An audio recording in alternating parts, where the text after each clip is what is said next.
Hello students, आज हम कक्षा 9वीं में हमारा 11वां गद्य है एक यात्रा यह भी। इसकी शुरुआत करने जा रहे हैं, जिनके लेखक हैं राम दशरथ मिश्र। जन्म उनका 1924 में हुआ। यह पाठ में लेखक ने एक रिक्शा वाले ने से परिचय होता है। यात्रा के दौरान जब वो यात्रा के लिए निकलते हैं, बाद में एक रिक्शा वाले से उनका परिचय होता है और उसका रिक्शा वाले का नारी के प्रति कितना सम्मान, नारी के प्रति उनका जो दृष्टिकोण है वो कैसा है, वो पूरी बात जो है इसमें बताई गई है कि वो एक रिक्शा वाला भी, एक छोटा आदमी भी नारी के प्रति कितना सम्मान और आदर्श रखता है और उससे हमें हमारे जीवन में क्या सीखने की ज़रूरत है। यह पूरी बात लेखक का जो यात्रा के दौरान जो अनुभव हुए वो बात इस पाठ में बताई गई है। जो सीख लेखक को मिली उसके बारे में इस पाठ में बताया गया है। तो आइए चलिए शुरू करते हैं। हम लेखक का परिचय पहले ले लेते हैं। राम दशरथ मिश्र जी हिंदी साहित्य के प्रथम कोटि के साहित्यकार हैं। आपने कहानियाँ, काव्य एवं उपन्यास आदि क्षेत्रों में अपनी कलम चलाई है। आपके बहुचर्चित उपन्यास हैं जल टूटता हुआ और पानी के प्राचीर, आपकी कविताओं के संग्रह है बेरंग बेनाम चिट्ठियाँ, पक गई है धूप, जुलूस कहाँ जा रहा है, आम के पत्ते, आपके कहानी संग्रह है खाली घर, बसंत का एक दिन, 61 कहानियाँ तथा मेरी प्रिय कहानियाँ। आम के पत्ते काव्य संग्रह को व्यास सम्मान से सम्मानित किया गया है। आपका हिंदी अकादमी के शिखर सम्मान एवं उत्तर प्रदेश हिंदी संस्थान के भारत भारती पुरस्कार से प्रतिष्ठित किया गया है। आइए चलिए थोड़ा पाठ के बारे में हम जानते हैं कि पाठ में क्या है। एक यात्रा यह भी। कहानी में रिक्शा वाला से परिचित होने पर उसके जीवन की घटनाओं से नारी के प्रति उसका दृष्टिकोण, मैंने बताया ना आपको कि रिक्शा वाला एक जो है वो एक रिक्शा वाला जैसा सामान्य व्यक्ति को भी नारी के प्रति कितना सम्मान है। उनके इस आदर्शवादी विचार से हमारे जीवन में हमें क्या सीख मिलती है, ये पूरी जो बात है इस एक यात्रा यह भी में लेखक हमें बता रहे हैं कि एक रिक्शा वाले का भी दृष्टिकोण जो है नारी के प्रति कितना सम्मान आदरपूर्वक है, इसकी बात बताई गई है। उसका दृष्टिकोण देखकर तथा जीवन में उतारे गए कर्तव्य बोध से प्रेरणा प्राप्त होती है। स्त्री सम्मान, स्त्री सुरक्षा एवं आत्मीयतापूर्ण संबंधों को खूबी से प्रस्तुत किया गया है जो अत्यंत प्रेरक है। नारी का सम्मान जो है वो जहाँ नहीं होता वहाँ पर देवताओं का विवास नहीं होता। ये संस्कृत में भी एक श्लोक है, यत्र नार्यस्तु पूज्यन्ते रमन्ते तत्र देवता।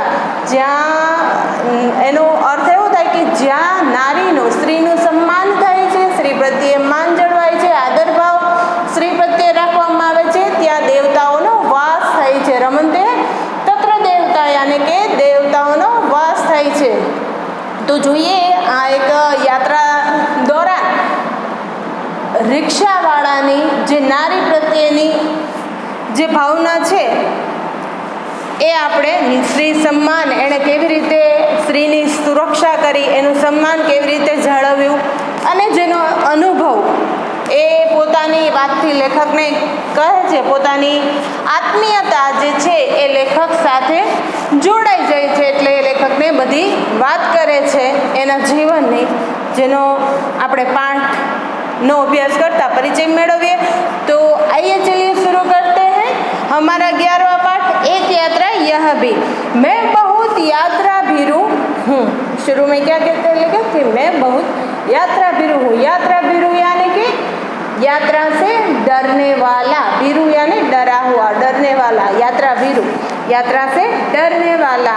शब्द समूह के लिए एक शब्द दीजिए, यात्रा से डरने वाला यानी कि यात्रा भीरु। ये एग्जाम में आपको पूछा भी जा सकता है, तो याद रखिएगा, यात्रा से डरने वाला यानी कि यात्रा भीरु। मैं बहुत यात्रा भीरु हूँ। यात्रा पर निकलते समय डर बना होता है कि पता नहीं कैसे कैसे लोगों से पाला पड़ेगा, यानी कि यात्रा के दौरान कैसे कैसे लोग मिलेंगे, यह चिंताएं रहती है, इसलिए यात्रा से लेखक डरते हैं। सबसे बड़ी असहजता तो अनुभव होती है कि अंट संट किराया मांगने वाले ऑटो वाले से। अंट संट यानी निरंकुश, अपना मनचाहा मनमानी करके कोई भी रिक्शा वाला, ऑटो वाला किराया मांगता है ना, उसकी चिंता ज़्यादा रहती है, ऐसा लेखक बताते हैं। अगर हम किसी दूसरे शहर में, राज्य में जाएँ तो क्या होता है कि रिक्शा वाले को पता होता है कि ये कोई बाहर से आया हुआ है, वो देखकर ही पहचान लेता है, इसलिए अंट संट कैसा भी किराया मांग लेता है। ये सबसे बड़ी परेशानी का कारण लेखक को लगता है।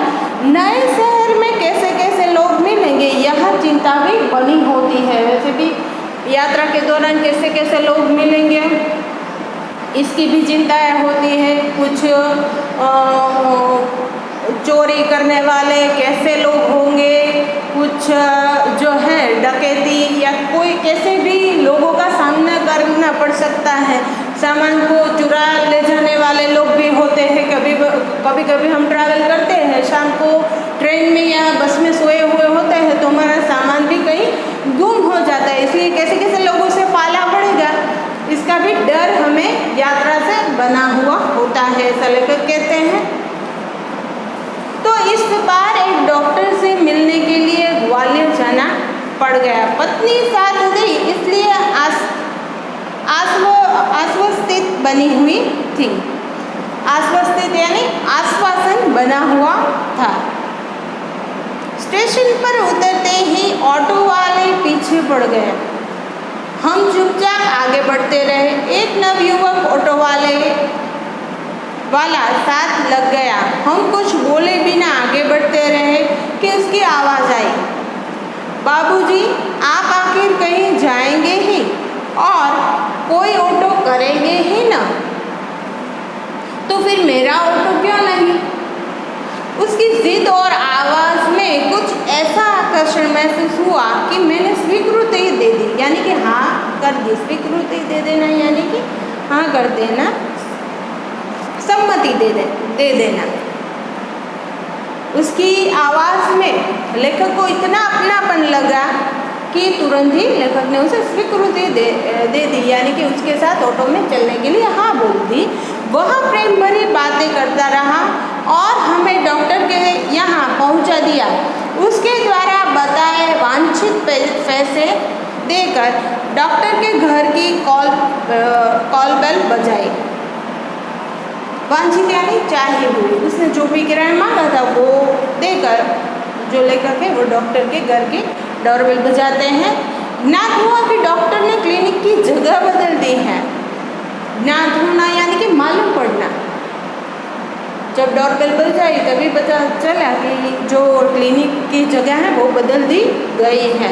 जगह यानी स्थल, और ज्ञात माने मालूम पड़ना। ज्ञात हुआ कि डॉक्टर ने क्लिनिक की जगह बदल दी है। ऑटो वाला बिना हमारे कहे हमारा इंतज़ार कर रहा था, हमें नई जगह पर पहुंचा दिया। मैंने पूछा कितने पैसे दे दूं? बाबूजी जो इच्छा हो दे दीजिए। वैसे डॉक्टर के घर से यहाँ तक का किराया तो अतिरिक्त हो गया। उसने पूछा बाबूजी यहाँ से कहाँ जाएंगे? मैंने होटल का नाम बता दिया और कहा भाई तुम जाओ, यहाँ देर लग सकती है। अभी भी ऑटो वाला उसे पूछता है कि यहाँ से आप कहाँ जाएंगे, तो लेखक बताते हैं उसे विनम्रता से कि हमें देर लगेगी, समय ज़्यादा लगेगा, तो तुम अभी जा सकते हो। वह कुछ बोला नहीं। हम डॉक्टर के पास चले गए। घंटा भर बाद निकले तो देखा वह वहीं खड़ा था। था। 1 घंटे के बाद भी वो वहाँ पर बाहर उनका इंतज़ार करते हुए, लेखक और उनकी पत्नी का इंतज़ार करते हुए वहाँ पर खड़ा था। अब हमें महसूस होने लगा था कि यह ऑटो वाला कुछ और है। वह हमारे भीतर घर करता गया। होटल पर छोड़कर उसने पूछा, फिर कब आऊँ? वो लेखक के दिल में बस गया। घर का गया यानी कि दिल में बस गया था। और होटल पर छोड़कर उसने पूछा, फिर कब आऊँ? यानी आप शहर में घूमेंगे फिरेंगे ना? वो बताता है कि आप तो शहर में अभी आए हैं, तो घूमेंगे तो मुझे ही आप बुला लीजिए, आपको जहाँ जाना होगा ले चलूँगा। वैसे ही यहाँ कब तक है? कल शताब्दी से लौटेंगे। शताब्दी ट्रेन जो है उसकी बात यहाँ पर की गई है कि शताब्दी ट्रेन से हम कल लौटेंगे। तो आपको घुमाने के लिए कब आ जाऊँ? भाई आप तो थके हैं, आराम करेंगे, कल घूमेंगे। लेखक बताते हैं कि आज तो हम ट्रैवल करके आए हैं, तो हम थक चुके हैं, इसलिए हम होटल पर आराम ही करेंगे, लेकिन कल घूमेंगे। ठीक है बाबूजी, यह रहा मेरा मोबाइल नंबर, मुझे फ़ोन करके बुला लीजिएगा।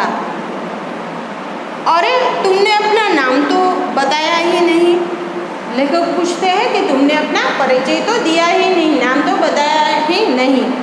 मोहन जवाब मिलता है। मोहन अच्छा नाम है।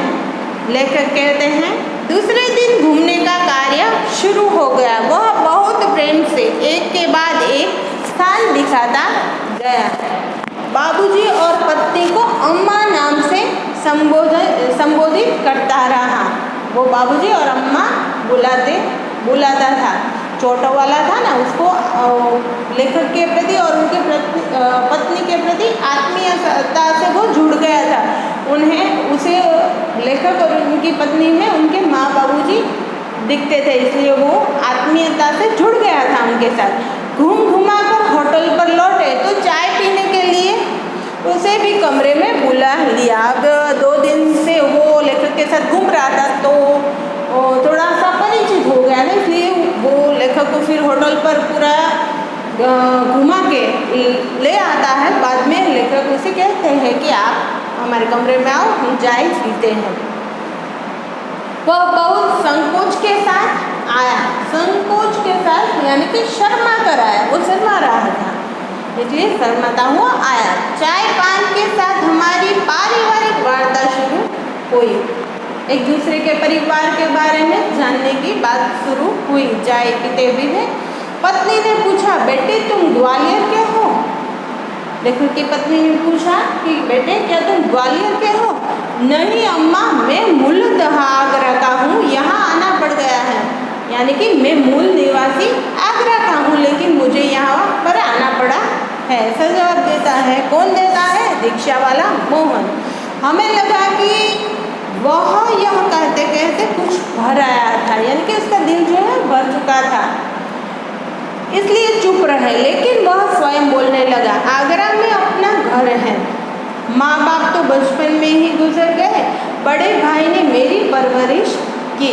वो बताता है खुद की बात जो है, अपना परिचय देते हुए लेखक और उनकी पत्नी को आगे बताता है कि आगरा में अपना घर है, खुद का घर है, माँ बाप तो मेरे बचपन में ही गुजर गए, और मेरे बड़े भाई जो है उन्होंने मुझे पाला पोसा, मेरी परवरिश की। भाई वकील है, मैं भी BA पास हूँ।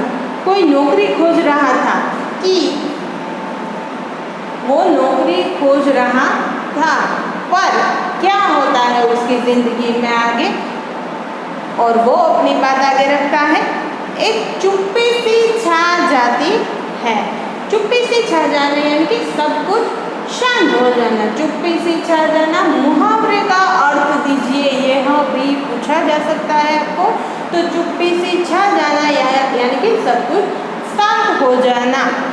तो हमें लगा कि इसके साथ कोई अवांछित घटना घटी है। अवांछित घटना यानी कि कुछ अघटित हुआ है, उसे छेड़ा नहीं, किंतु उसने फिर कहना शुरू किया, मैं नौकरी की तलाश में इधर उधर भटक रहा था। मैं नौकरी की तलाश में इधर उधर भटक रहा था। एक दिन भटक कर लौट रहा था, कि रास्ते में एक परिचित लड़की मिल गई। नौकरी की तलाश में इधर उधर वो भटक रहा था और नौकरी की तलाश में घर से निकलता था और इधर उधर भटक के फिर लौट रहा था, तो रास्ते में उन्हें एक परिचित यानी कि जान पहचान वाली लड़की मिल गई। बदहवास से यानी विकल, एकदम विकल सी, बदहवास से, घिघियाती हुई, डरी सहमी सी होती है ना, उसे कहते हैं बदहवास से। घिघियाती हुई बोली, करुण स्वर में बोली वो, घिघियाती हुई यानी कि हिचक हिचक कर जो बोलते हैं ना डर के मारे, उसे करुण स्वर में बोली, मोहन मुझे बचा लो।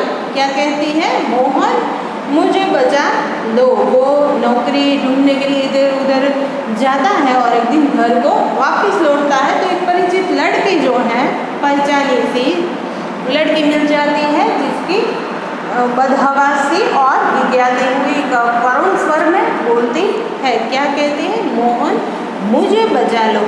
क्यों, क्या हुआ? मोहन पूछता है उसे, उस लड़की को, कि क्यों, क्या हुआ? मेरे माँ बाप एक अधेड़ के हाथ मुझे बेच रहे हैं। क्या कहती है लड़की? कि मेरे माँ बाप जो है वो मुझे एक अधेड़ यानी कि बड़ी उम्र वाला, उसके हाथ में मुझे बेच रहे हैं। मैं कुएं में गिरकर जान दे दूंगी, किंतु उस फूसट अधेड़ के साथ नहीं जाऊंगी। क्या कहती है लड़की? कि मैं कुएं में गिरकर अपनी जान दे दूंगी, लेकिन वो फूसट यानी कि अप्रिय बुढ़े अधेड़ के साथ मैं नहीं जाऊंगी। मैं बहुत असमंजस में पड़ गया। असमंजस में पड़ जाना यानी कि दुविधा में पड़ जाना। मैं बहुत असमंजस में पड़ गया। क्या करूं? कर भी क्या सकता हूँ? मुझे लगा कि स्टेशन चलना चाहिए। वहाँ उसे ले गया और थानेदार से हकीकत बयान की।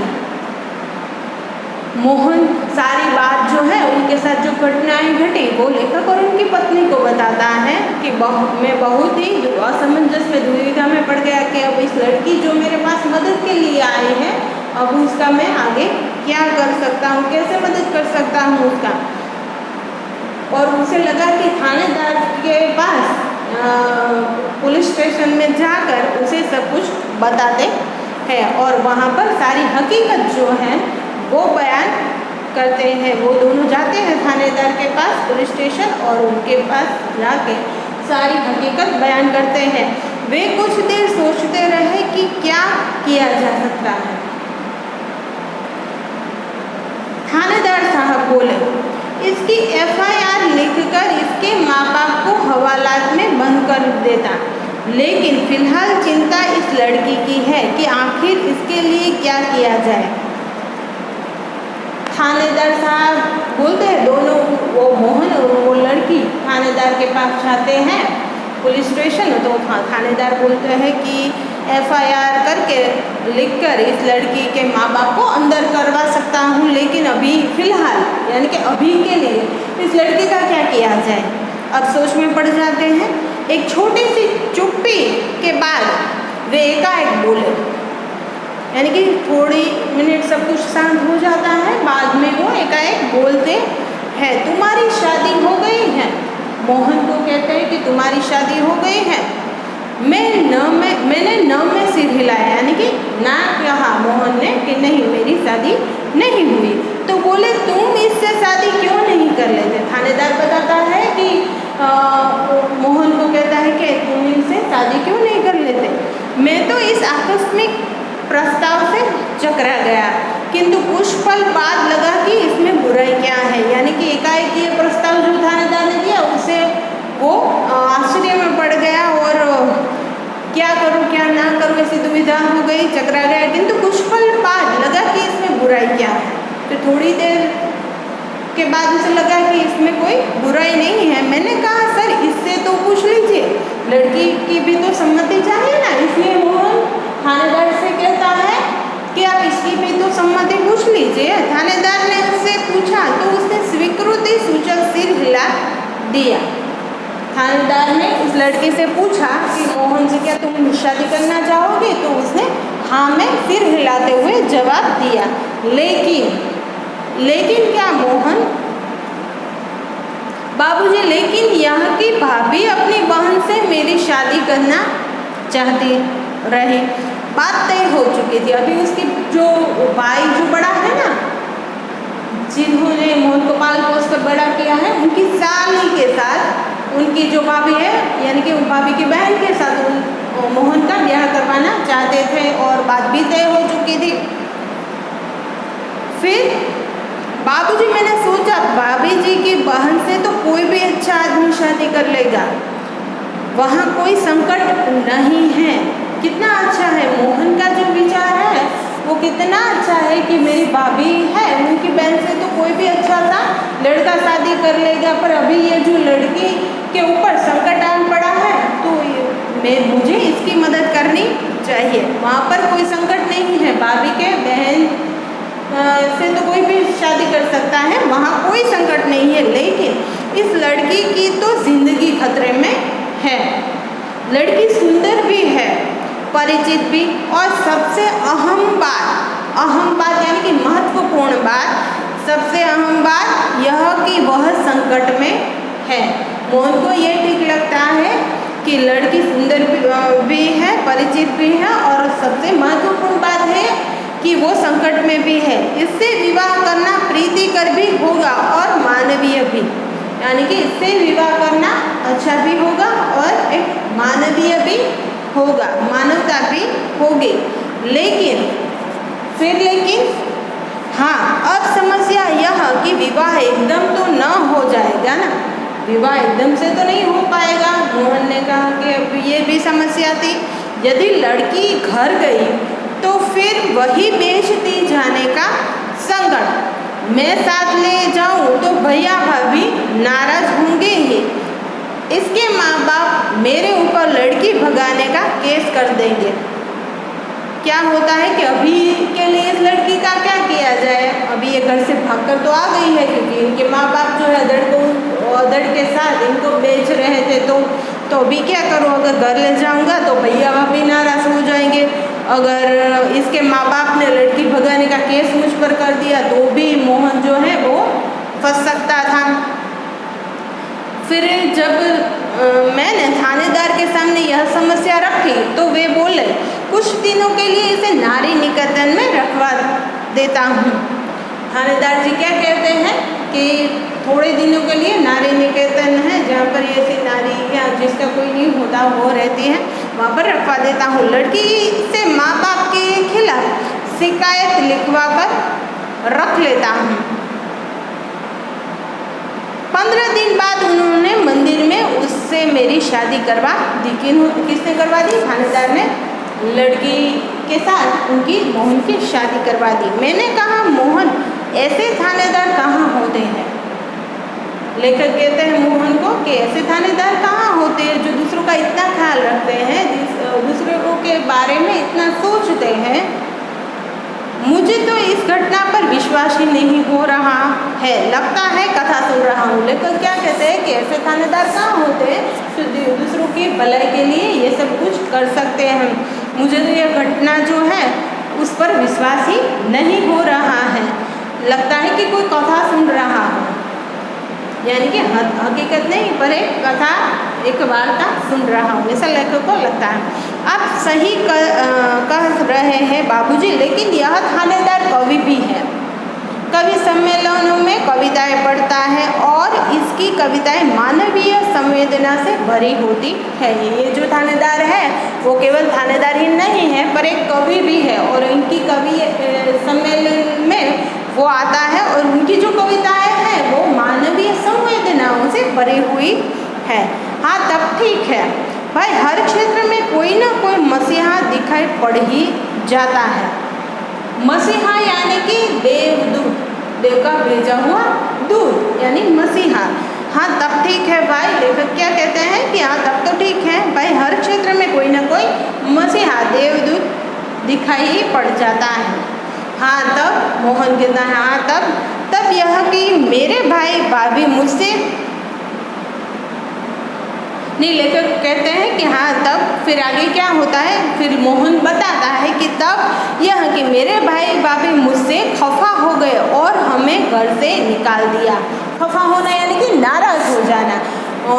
उनके भाई भाभी जो हैं वो उनकी भाभी उनकी बहन से शादी करवाना चाहती थी ना, मोहन से, तो वो दोनों खफा हो गए। उनका भैया भी खफा हो गया क्योंकि वो अपनी साली से शादी करवाना चाहता था मोहन की। तो मोहन ने इस लड़के से शादी कर ली तो वो दोनों खफा हो गए यानी कि नाराज़ हो गए और उन दोनों को घर से निकाल दिया, यानी कि मोहन और उनकी पत्नी को घर से निकाल दिया। एक तो मैंने उनकी साली से शादी नहीं की, दूसरे जिस लड़की के से शादी की वह किसी और जाति की है। क्यों? उनके भैया भाभी, मोहन के भैया भाभी क्यों नाराज हुए कि एक तो उनकी साली से शादी नहीं की, उसके भैया की साली से यानी कि भाभी की बहन से मोहन ने शादी नहीं की, और जिसके साथ शादी की भी वो दूसरी जाति की थी।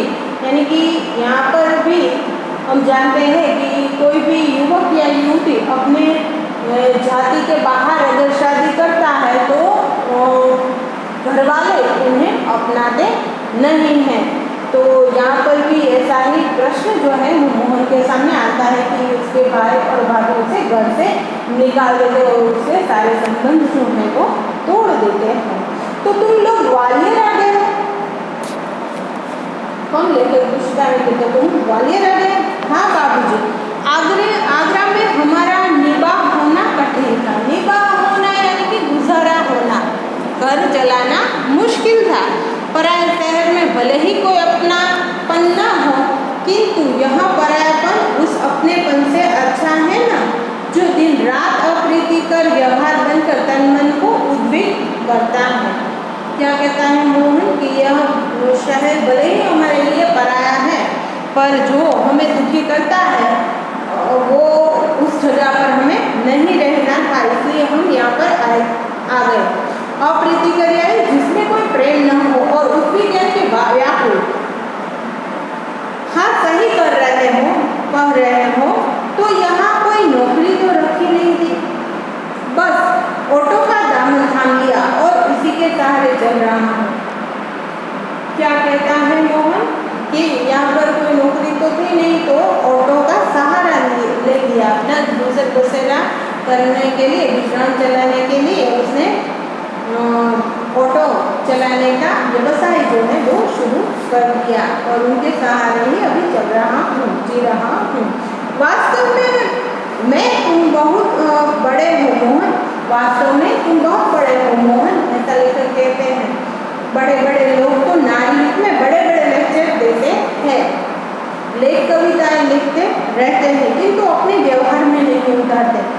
क्या कहते हैं लेखक कि वास्तव में तुम बहुत बड़े हो मोहन, तुम्हारी जो विचारधाराएं हैं वो बहुत ही बड़ी है। कई लोग हैं जो बड़े बड़े प्रवचन देते हैं, माइक लेकर खड़े हो जाते हैं, बड़े बड़े प्रवचन देते हैं, कई कविताएं लिखते हैं, लेख लिखते हैं, लेकिन अपने जीवन में उसका कोई आत्मसात नहीं करता। और जो ये रिक्शा वाला मोहन है उसने ये सब कुछ सही साबित कर दिया कि नहीं, नारी का उसने सम्मान किया और एक दुखी नारी थी उसके साथ अपना घर बसा लिया और उसकी सारी तकलीफें जो है वो खुद उठा ली।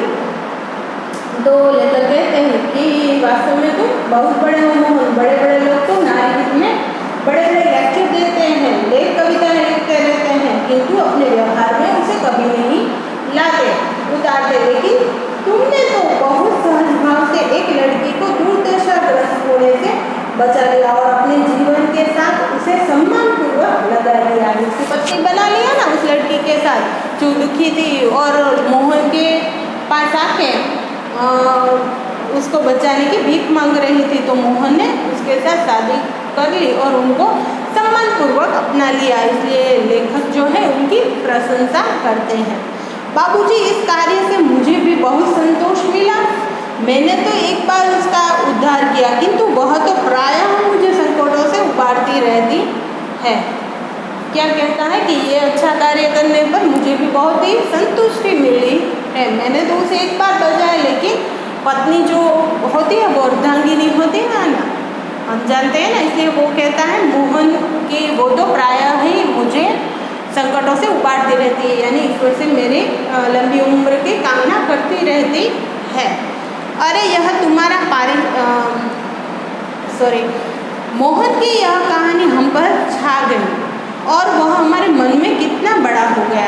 मोहन की जो ये सारी बातें सुनी, उसके जीवन की सारी घटनाएं, उसे सुनकर लेखक जो है और उनकी पत्नी वो खूब प्रसन्न हुए और वो हमारे मन में बहुत बड़ा हो गया, यानी कि दिमाग में घर कर गया। गाड़ी का समय हो रहा था, मोहन हमें लेकर स्टेशन आ गया। उसे मैं 500 रुपये का नोट देने लगा। वह बोला, रहने दीजिए बाबूजी। लेखक जो है उसे भी मोहन के प्रति इतने 2 दिनों से वो उसके साथ घूम रहा था, उसकी खुद की जो है वो उसने सारी बातें लेखकों को अपना जानकर बता दी और लेखक को भी उसके साथ अपनापन सा लगने लगा।